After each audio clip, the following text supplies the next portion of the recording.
Welcome to the Eastgate Podcast, where we have in-depth conversations about topics that we may not cover on Sunday morning.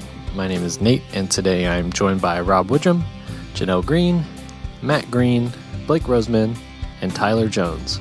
In this episode, we talk about the Magi and their importance in the Christmas story.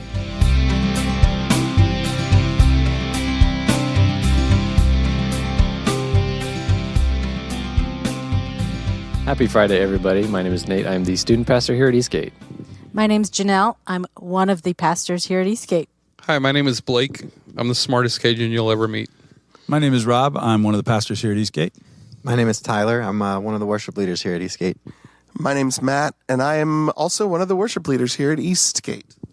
But just for today. Today's your last day. Well, no, he's still going to be a worship leader here. But not like an official, like unofficial. What do you mean? Amateur. We're trying so hard to get him out the door, and you just keep holding on to him. Tyler was unofficial and an amateur when he was leading while Matt was... And then next podcast, he gets to say, I'm Tyler. I am the worship leader here at Eastgate. Like they do on NFL. The Ohio State University. Yeah, it's all comes down to if you're being paid or not, whether you're professional. Just like God wants it. What are we doing here, Nate? What's happening? What's happening here? Reluctantly, we're doing another Christmas themed episode. Why did you say reluctant? What? Are you kidding? We're so excited. Love it. Christmas. Love it. No, but you looked up something that we're going to discuss. We talked about the Magi and why are they discussed in the Bible? Why are they disgusted? Discussed. Why are they brought up? Why are they included in the Magi? The account of the Magi only occurs in Matthew's gospel. And is that the three wise men? That's what. Yeah. Let's, and we're going to break this whole thing down. It says that there was a bunch of them, though. It doesn't say that. It doesn't say how many there were. It doesn't say how many. So, why do you assume it's three wise men? Gold, frankincense, and myrrh. Oh, because of the gifts. What? That's what he said. So that Blake assumed because there's three presents, it's three wise men. Why do you assume?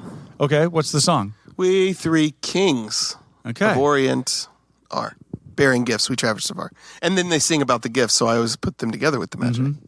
And pretty much every nativity scene that we ever see, there's three wise men riding on camels, heading into Bethlehem. And in most cases, if it's a nativity scene, they're gathered around the stable, where Jesus was born. Do we know anything incorrect about that? I don't think they were there when Jesus was born. That's right. The shepherds were. Shepherds were out tending the sheep, and they saw a heavenly flash mob, ran down, found Jesus, and then, but the wise men were. Do you remember how the story goes? Didn't they go to the king? They went to Herod first, saying, we want to see the king who was born. And Herod, of course, is distressed by this news because he wants to be the king. He feels he's the rightful king of the Jews. And so he sends them on their way. By the time they get to where Jesus is, it's well beyond his birth. Months. Is it months or years? Potentially years. I don't think we have a specific exact amount of time. Herod tells them, come back and report to me when you find him. Yes. And they don't do it. I know that's something as well that they... Why? Do you remember why? They knew that he would kill him, right? You know what? This is really fun because we're doing this without a Bible, without reading the scripture. It's interesting to see what we put together because tradition and the things,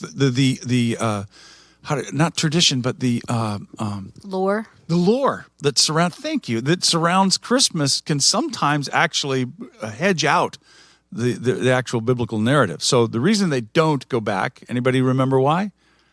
It was something because they could tell that he was... How would they tell? How would they know? I want to pull up the scripture because I'm probably not allowed You can. Go ahead. But I can tell you. I remember... We'd rather laugh at your wrong answer. No.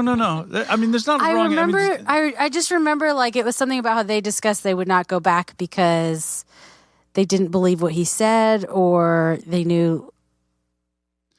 You know what? You're being unsure about this has suddenly made me unsure.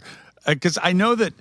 You're talking about in the Matthew commentaries? I thought it's because they knew that Herod would kill him. I believe they were warned in a dream. I think you're right about that. Okay, but Joseph is warned in a dream, and now I'm getting nervous without the thing in front of me that I've conflated those Janelle's things. going to pull it up. Okay, Matthew 2, visitors from the east. Jesus was born in Bethlehem. About that time, some wise men from eastern lands arrived in Jerusalem asking, "Where's the newborn King of the Jews? We saw his star as it rose, and we have come to worship him." King Herod, this is verse 3, King Herod was deeply disturbed when he heard this, as was everyone in Jerusalem. He called a meeting of the leading priests and teachers of religious law and asked, "Where is the Messiah supposed to be born?" "In Bethlehem in Judea," they said, "for this is what the prophet wrote." So when he gets disturbed, they all go look at the prophecies to see where it's supposed to be. Correct. And then they read the prophecy. Then Herod called for a private meeting with the wise men. He learned from them the time when the star first appeared.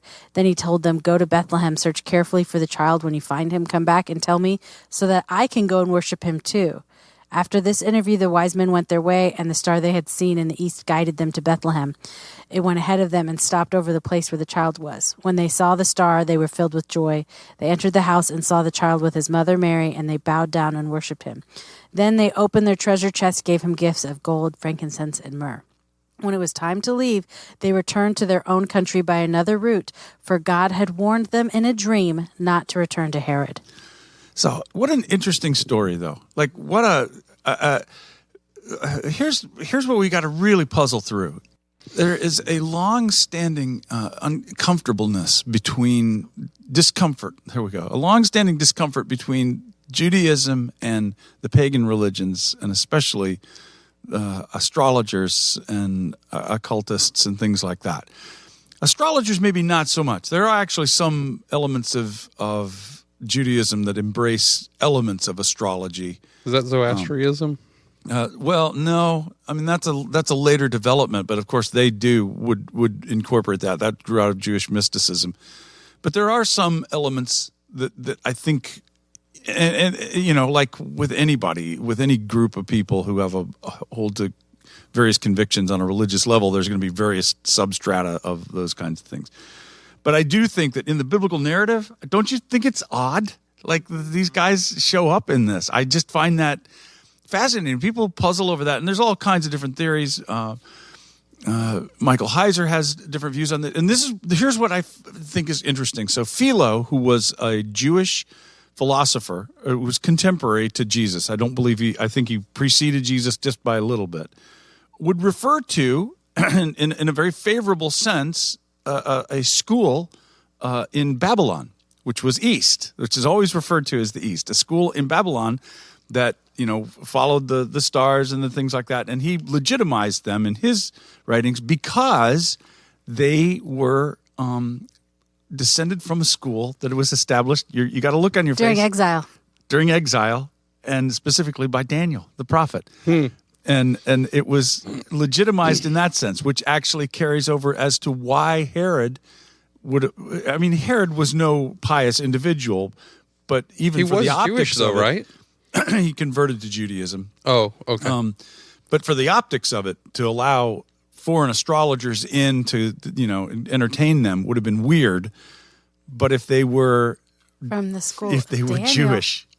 Because in exile, you know, in the Old Testament, they're not doing things right. They go to exile in Babylon for 70 years, and then they come back and they reestablish Israel. Some come as back. a nation, but not everybody comes back. And so there would have been a contingency of Jewish people still holding to Jewish customs and worldviews and beliefs that were there in Babylon, but would also have been aware of Babylonian ideas of how the stars worked and maybe what they were. And been influenced by that culture, so it would be unique from the Jewish culture that's represented in Israel. But it still would have been representative of the Judaism that everybody was familiar with. So how did the Magi know to go at that? They saw a star in the east? That would have been the other direction, right? So in Babylon, east of Jerusalem? Yes.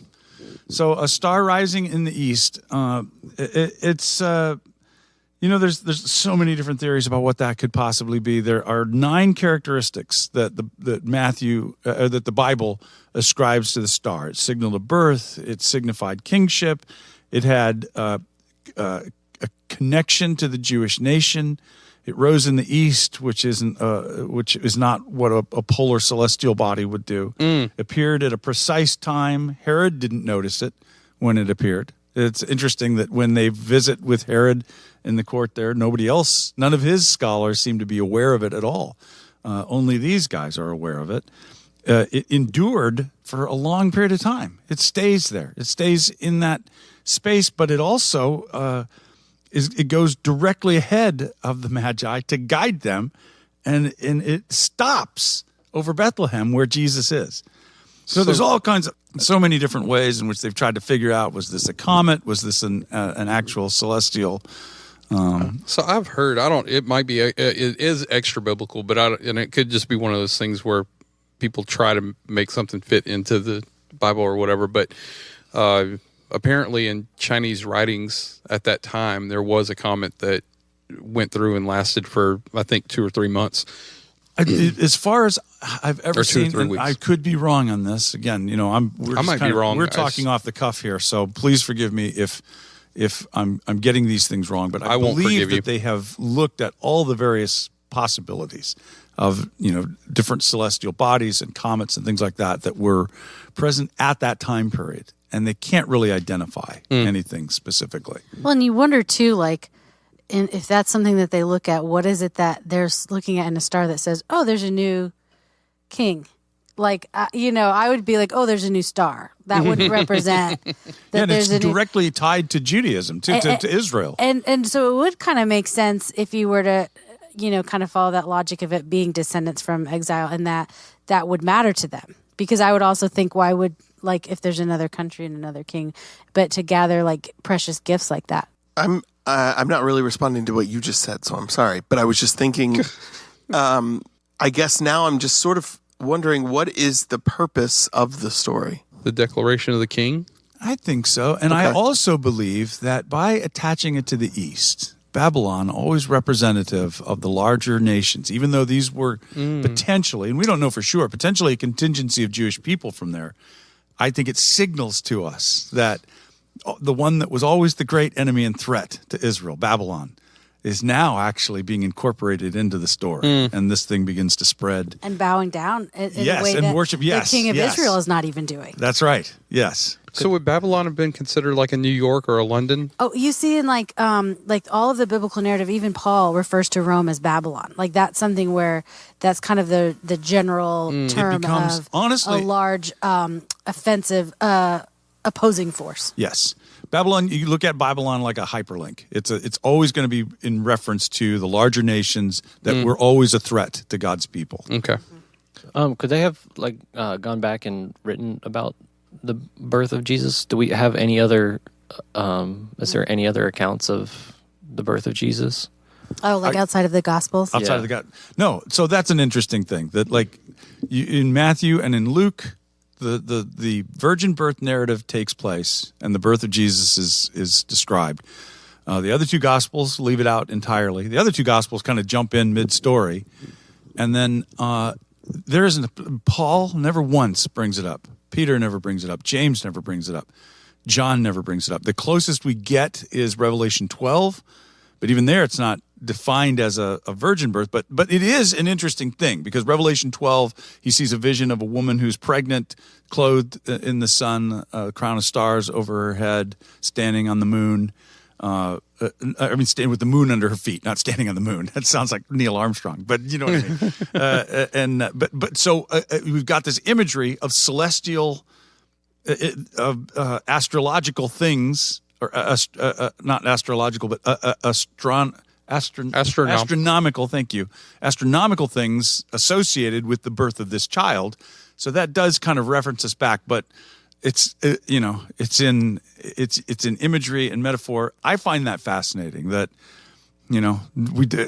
out of all of Paul's writings, he talks heavily about the death and resurrection of Jesus, but never mentions his birth. So I was just thinking how interesting. So we all as Christians hold to the virgin birth, and Sure. and it's very there's not a lot of information about it.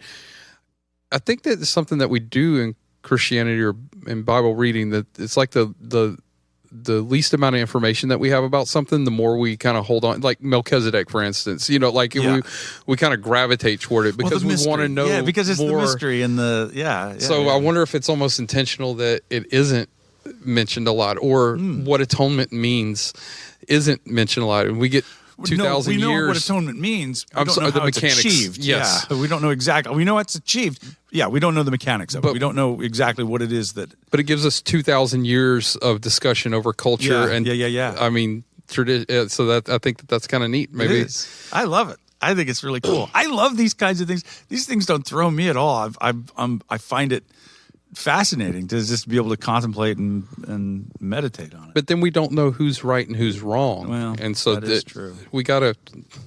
I do think that there are people for whom these kind of things do throw them.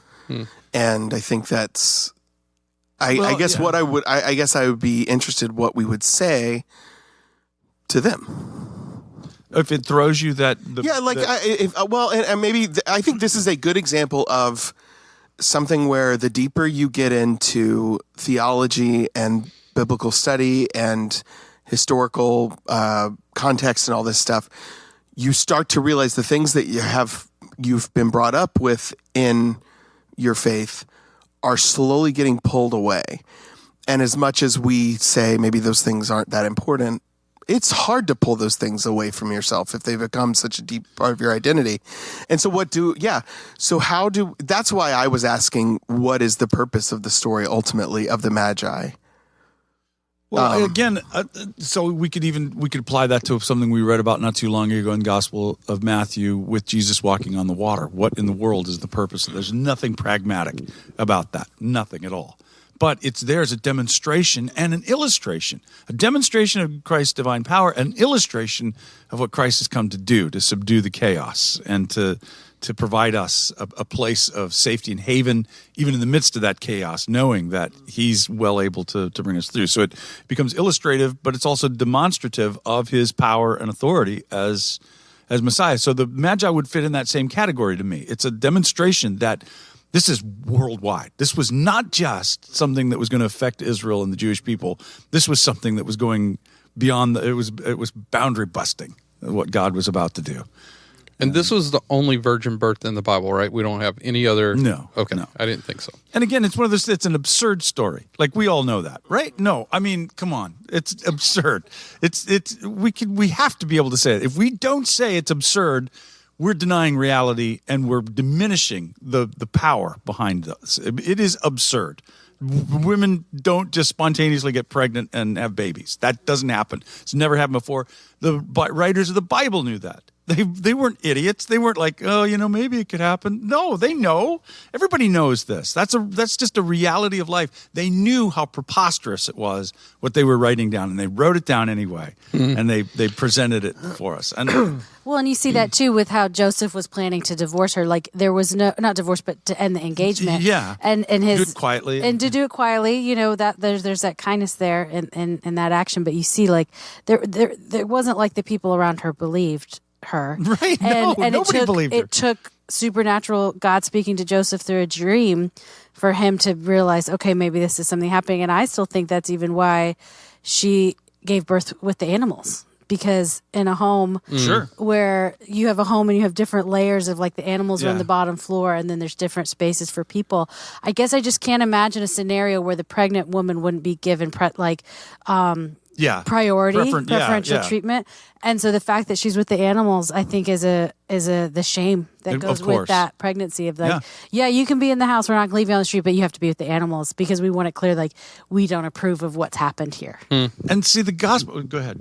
I was just going to say, it seems like that actually would fit into the story of the Magi as well, even though I know it's not the same time frame, but you have a baby who starts with at the most humble of beginnings in shame, and rejection, and then by the end of the quote-unquote Christmas story as we know it, people are traveling hundreds of miles. I don't know how lots great distance, a great distance just to bring him presents. Yeah. And then do what they can to protect him, almost at their own cost. Yeah, at their own risk. Yes. At the risk of their own. So that's maybe that's a mess. So the reason I'm asking is so anybody who maybe is hearing this and it being like, oh my gosh, this is not what I knew. What else?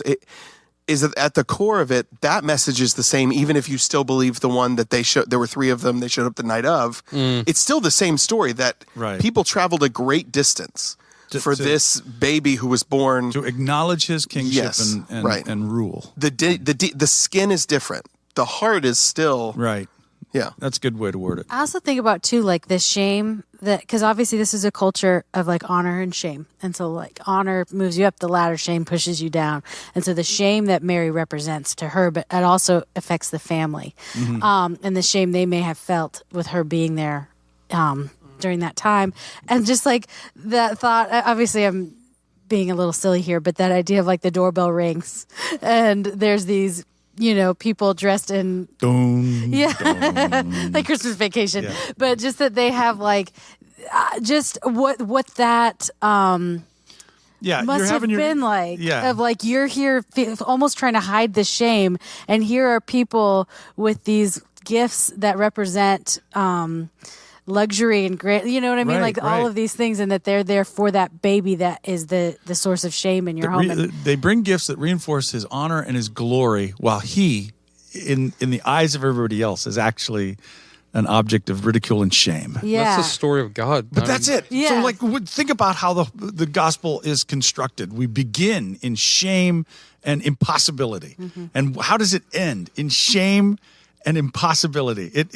We begin with shame, the impossibility of this virgin birth happening, and this person coming into the world this way. It ends with this person dying of a shameful death on a cross, and the impossibility that he couldn't remain dead, that he comes back from the dead. That's and the impossibility that he could be king if he's crucified. Yeah, exactly. Yeah. So, but and that's the whole thing. If he'd have stayed crucified, certainly he couldn't be king. Right. But that's the whole thing. I love that. And so, in it again, the incarnation that shows the beauty of the incarnation. It's not that God was doing magic tricks to show that he could be a human. It means that he stepped down into this horrifying mess that we're in, took the shame to himself, not just on the cross, but in his birth and through his life. Yeah. And all of it, identifying with us in this condition that we're in, only to show where this can go if we trust in God and believe in Him. Is that what incarnation is? Yeah, that's incarnation means enfleshment, in flesh, in meat. So God in meat space, God con carne. I've seen that on a menu somewhere. Well, that's what it means. I mean, it's just That'll be our next Eastgate shirt.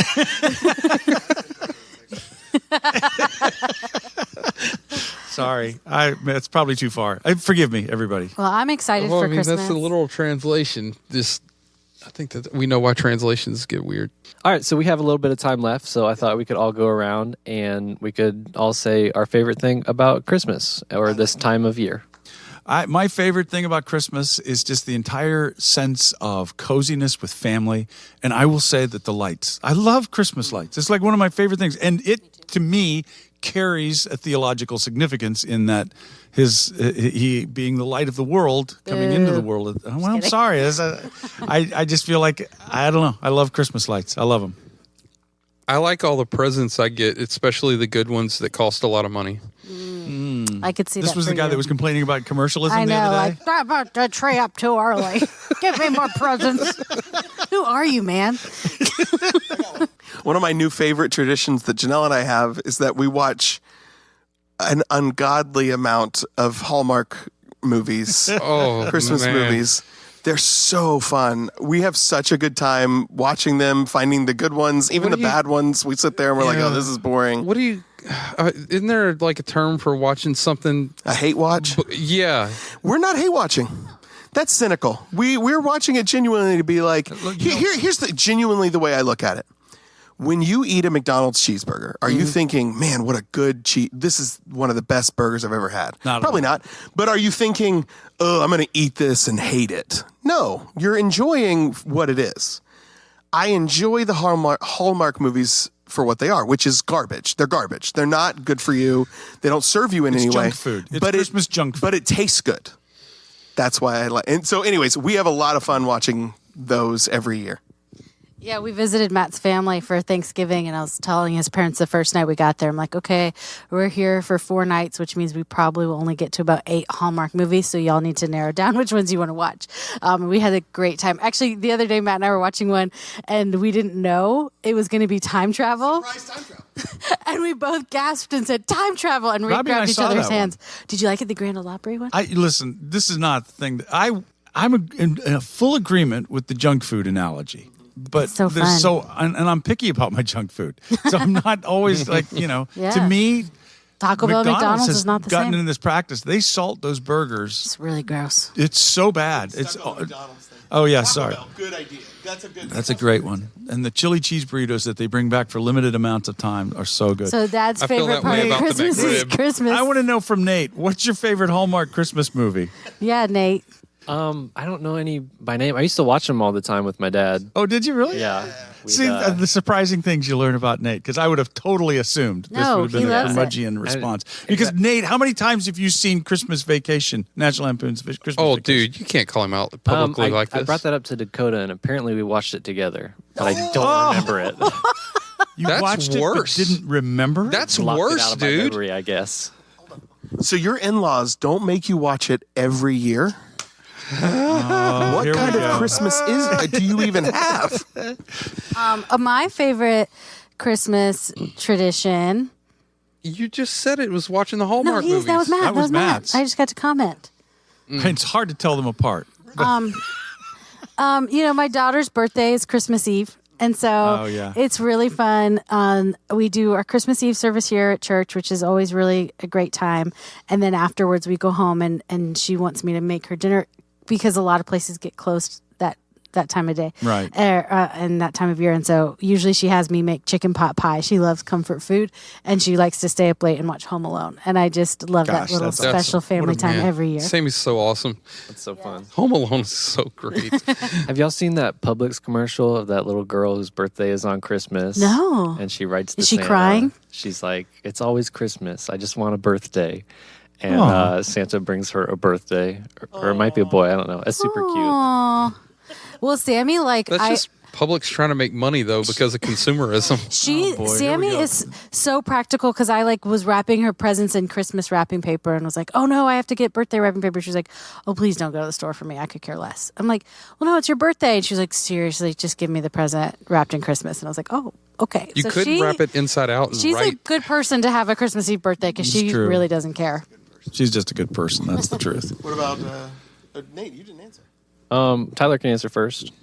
It's a big surprise that Nate has for us. Okay. Yes, I don't know. I think one of my favorite Christmas things is driving around and seeing all the houses decorated with lights and stuff. Yeah. And Annie and I were talking, and she really likes the houses that have all the uniform, everything Yeah. is Of course. very elegant. Yeah. And I like those too, but I feel like Christmas is very chaotic. And I love the houses that just have Looks like lights Christmas threw up everywhere, all and there's over just it. an explosion of lights everywhere. I could not agree more, Tyler. I tell Janelle, I was like, this is the one time of year where gaudy, a tacky, So you want like it to be tinsel on trees. I literally. There's not a decoration I don't want up. I'm more along. It I'm with matches Annie. perfectly. He doesn't want that. If your entire house looks the same, that's what I don't like. I need there to be something that's wrong, I'm with. and preferably all of it's wrong. I'm with Annie. Dakota and I, we wanted to do the icicle lights this year. Yeah. And they had 4 boxes at Aldi, so we bought those. And I went to go Just flaunt your money. Why hang don't them you? up, and they were affordable, so that's why we got them. I was about to say he works at Eastgate. He's got enough for Aldi Christmas lights. That's right. They call me Buddy Bags. Okay. But I got home and I was unpacking them and I was going to install them, and there was 2 that were cool white, 1 soft white, and then one was multicolored. So Hence the affordability. like I was going to put them up, but I think I was just like upset because I had this idea of these icicle lights. So we returned those. We went to Walmart and I got some that were all the same and we hung those up. But last night we were driving home from my parents' house. We went and had dinner, and there was this house that we saw that had icicle lights that were those 3 different colors. Somebody else with the audio. I hope that those are the lights that we returned. I can almost guarantee it. Look at these lights. Great deal on this over at Aldi. Put them up. And they had Matt's idea. Yeah, make one of them wrong. We used to have a decoration of a penguin. It was one of those flock things that lit from the interior, and it was an animatronic. It flapped his wings and stuff. We eventually it broke enough. There was just one wing. Should have been buried long ago, but our family was so attached to it. We had that thing for 20 years. By the end of it was like, kill me. I've always said nobody honors traditions like the Woodrums. Truly, like if they've done it and it works, they're like, let's do this exact thing every year. Boy, that is the truth. For the rest of our lives. We are like that. That's weird. Did Blake say that? I mean, he just said. He said, all he said was presents. expensive Bill just gifts. kept on telling me to shut up. Oh, Blake, you're hurting my feelings. Shut up. So there's nothing with tradition. I just like the way that people are during Christmas time. There's a lot of giving and charity, and you know what? Though listen, I don't know what you guys are doing. I'm so in agreement with literally him. booing. And I it's gave one it of the a thumbs reasons why I up or love thumbs down. A Christmas Carol so much, because you see this transformation of somebody who leaves that selfish ideal and embraces a generous ideal. There was a different word that I was trying to Social, altruistic ideal, and that's what I love seeing it here. Like when we were doing Operation Christmas Child, and the way people would just, and then this Angel year we tree. did the angel tree, and just to watch the community. Oh my goodness! Yes. We were the wrapping. Did you pop in on them Oh when they my were wrapping? gosh, it All the looked like people that were Santa's there? workshop It in there, did. man. It was so wonderful. People putting together bikes and wrapping and writing. Oh and my gosh, Yeah. it was just glorious. And that, you're right. I mean, I think that's the best thing about Christmas. It really felt like the kingdom of heaven, of like, oh, this is what this is supposed to be. Yeah. Because the thing with Angel Tree, this is Eastgate's first year doing it, and it's gifts for children local in our community whose family is incarcerated. A family member is incarcerated.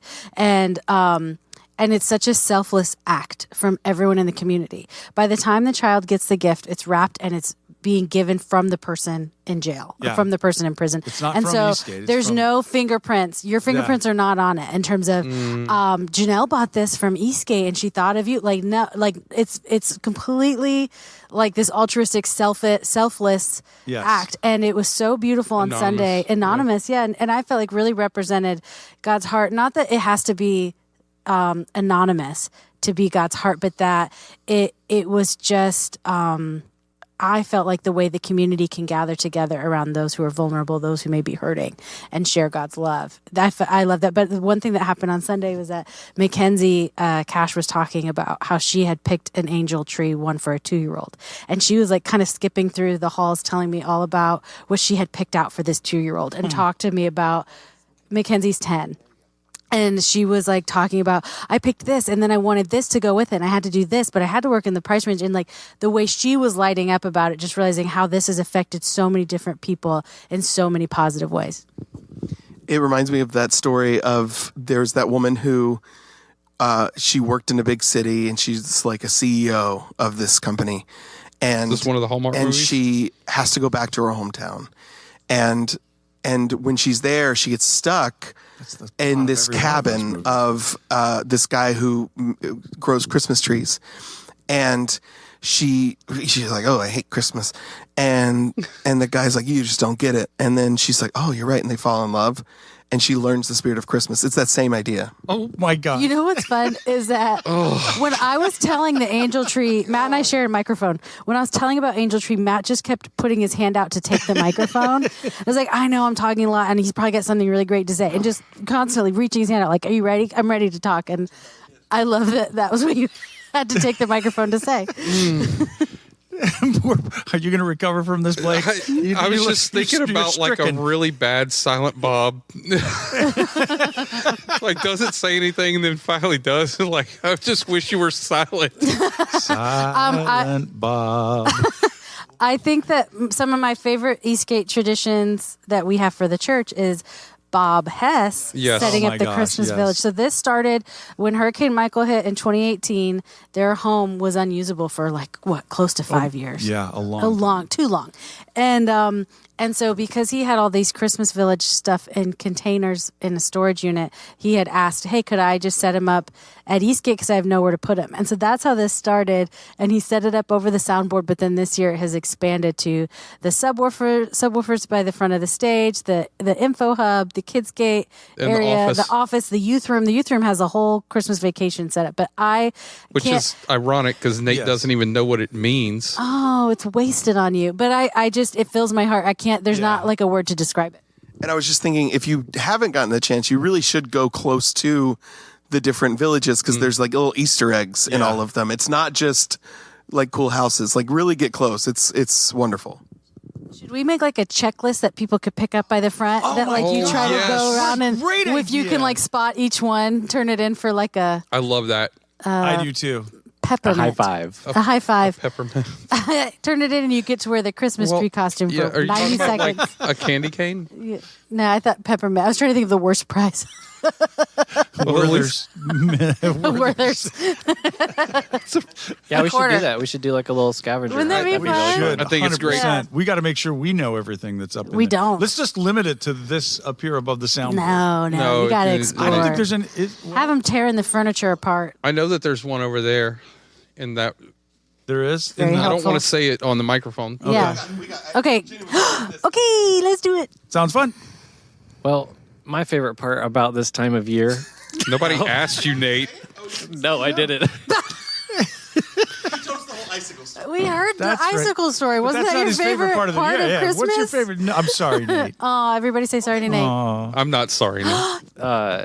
This time of year is like a time of the whole year where there's a lot of things that are like focused on family and spending time with your family, and families are dysfunctional, and it's cool that we have these holidays where we can get together. And I think if you go into these family gatherings with the right attitude, you're kind of forced to confront the dysfunctionality of families, and I think there's a lot of good that can come from that. You haven't been around the Woodrums, though. But getting like comfortable with the uncomfortable and realizing Yeah. it doesn't Yeah. have to represent look this. past it. One thing we could do too is maybe make a little checklist for people when they go home with their families of like sayings that people say that'll make bingo. things uncomfortable. A bingo card. Uncomfortable, dysfunctional bingo. Those clothes ain't quite fitting on you the way that they used to, Yeah. huh? Oh, you're having a second plate. So that could be neat if you want. No, we'll do the one with the Christmas village. Okay. I went too far, I see. Just write down your family's dysfunctionalities and bring it to church. I think that could be really neat. And you get a peppermint. Perfect. Well, thank you guys. Merry Christmas to everybody. Merry Christmas. Merry Christmas. Christmas. We'll be back in next year. If you, the listener, have any questions or if there's something you want to learn more about, you can send us an email at egcfpodcast@gmail.com. Thank you so much for listening.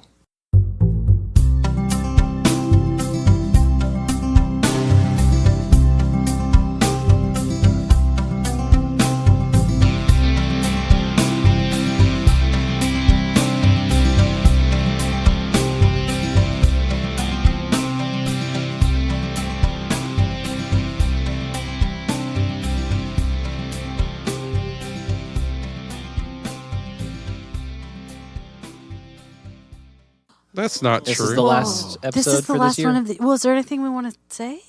Bye, Matt. Bye. Let's Goodbye, all Matt. say one nice thing about Matt. No, please don't. I'm done. I've got 100 nice things to say about I you. got so many things to say about Matt. My favorite, Not nice nice. things. Nice thing. my I'm favorite sorry. thing about Matt is his glasses. Oh. Yeah, our son.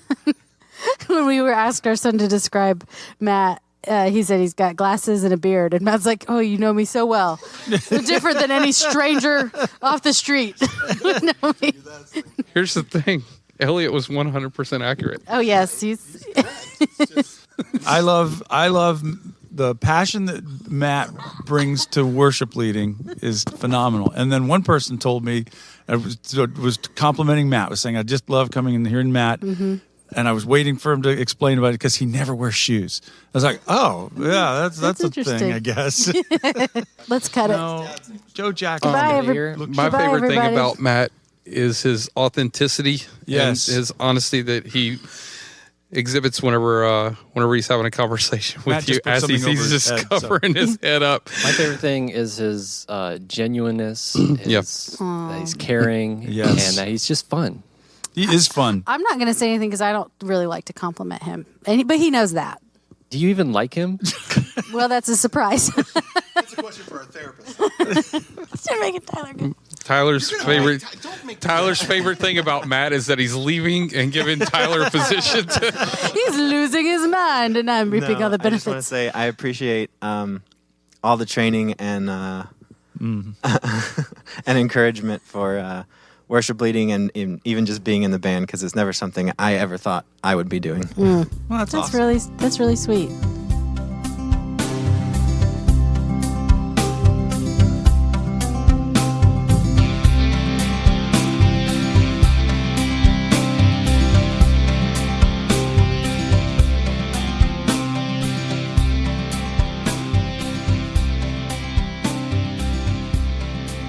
Hey, everybody, welcome to the Eastgate Podcast. No, that's not. Hey, everybody, welcome. Yeah, that's Well, he's Nate's- not doing it, so I'm doing it. Welcome to the Eastgate Podcast. It's my last time. I don't know what you it's think. Matt's last day is just, I'm taking So everybody's I'm taking job. over. We're going to do a fun one today because these jokers don't have anything planned. That's Guys, not true. let's talk about Christmas. All right, but that, Hey, oh, The you're in other charge. Podcast. What's that? let's speak around Christmas. Guys, Christmas comes this time each year. Beach Boys sang about it. Merry Christmas, Santa. So, what is your favorite Christmas song? This is making me I was nauseous. If you should do like a trivia, and then we have to try to answer, and then people listening, driving in their car on their way to I work. love that we've are, already like, gonna try started to the play podcast. Here's my first trivia question. And Rob is what just is your researching. favorite Christmas song? That There is a correct answer. There is? It's just Oh, you trivia. know what? Yeah, let's change it. What's the best Christmas song? Mary, Rob, did you you go know? first. Mary, did you? I'm Wrong. gonna, Wrong. Oh, I'll answer for real. Go ahead. It's Sleigh Ride, the instrumental. That is a very good song. No. Jingle Bell Rock. No. Tyler, you get a guess, and you're the last one. What's the greatest Christmas song? Give him a microphone. Die Hard. Tyler, that's first of all, that's not Tyler, that's Nate. And he said Die Hard, which isn't a song. Into the microphone. My mind is blank on all Christmas. Our worship leader, everyone. The best Christmas song is. I didn't oh, go get ahead. an Go. answer. You said Mary, did you know? No, I was just a joke. Oh, okay. I was just a joke. All right, just a joke. All right, what's the best Christmas song? Best in my thinking, theologically and Oh, already wrong. declaratively. Already wrong. Carol of the bells. I heard Carol of the bells. the Bells. I heard the bells. I heard the Amazing. bells. Oh, I heard not the bells. Carol of the Bells? No, That's not something Carol. different. And I heard the bells. That was cool in like 2010. Bling, bling, bling, bling, bling. No. I knew what you're. I heard the bells on Christmas Day. Yes. Yeah. No, the best Christmas song is a Christmas song by Nat King Cole. Okay, what is the Wait, greatest? he sang many Christmas songs. It's called The Christmas Song. Chestnuts roasting on an open fire. Okay. His version of it specifically is the best. Okay, explain why. Okay, he doesn't have a reason. He just wanted all of us to be wrong. If you listen to it, it's the most Christmassy of the songs. Okay, what is the best? Define Christmassy. Christmassy means it gives a air of Santa. Janelle, what is the Who is best? Santa? Santa is he delivers presents every year. Janelle, what is the best Christmas movie? I feel like this is just like Does he deliver rolling presents downhill. to all kids or just Only the good ones. Only the good ones who believe in him. Janelle, what is the best Christmas movie? I really feel like I'm going to have nightmares about this episode. Not heard of that one. Blake, what's your favorite Christmas movie? No, not your favorite. What's the best Christmas movie? A Christmas Story. No. Tyler, what is the best Christmas movie? His mind is gonna blank say- on all Christmas movies. I'm going to say Elf. Elf. That is excellent. that is wrong. Nate, I keep wanting to call you Tyler as well. Nate, what's the best Christmas movie? Die Hard. No. Rob, what is the best Christmas movie? Klaus. No. It's a Wonderful Life. Janelle gets a point. Okay, so what is Red Notice. Why? Red Notice? Do you mean Red One? Red One. Red One. Red One. Red One. Genius piece of crap. Why do you say that's the best Christmas movie? Oh, It's not even in color. No, there's a color version, first of all. Okay, Janelle, what's your favorite thing to cozy up with by a fire? I'm not giving you the microphone back. I was getting this thing going. I'm losing feeling in my hands and feet because of how much I hate this. Rob started